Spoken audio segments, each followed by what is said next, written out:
galanyň demirgazyk gün watar çünkrägine, galanyň harabaçylygy ýaly ýere siňip gitmedigen bolsa, öňkü haýwatly keşfini ýitiren Diňli Depe eýnini gysyp ötýür.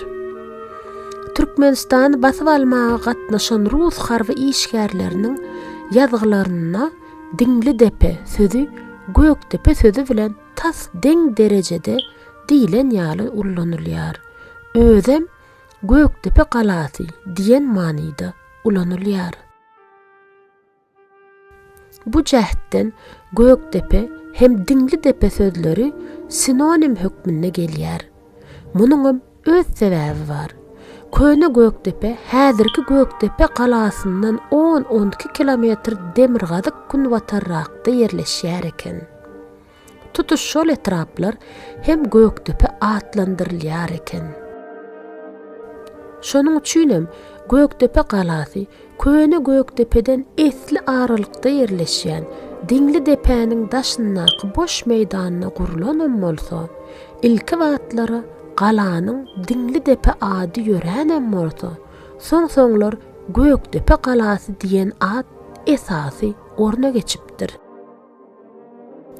General Skobelowyň ekspedisiýon atradynyň ştab načalnigi General Gradikowyň tasdiklamagyna görä, Gökdepe galasy ilki gurulýan wagtlaryna dürlüçe atlandyrylypdyr.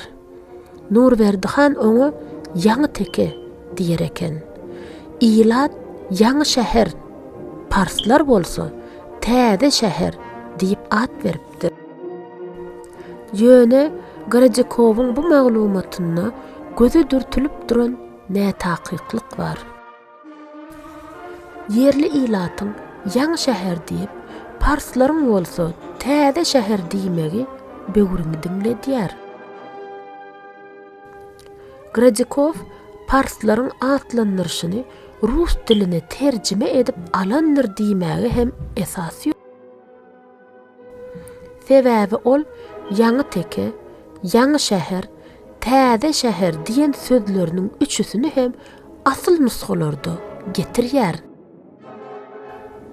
Gökdepe galasy gysga wagtyň içinde 1879-1880 ýyllarda bary ýogy bir ýyldan sehel gowrak wagtda gurulypdyr.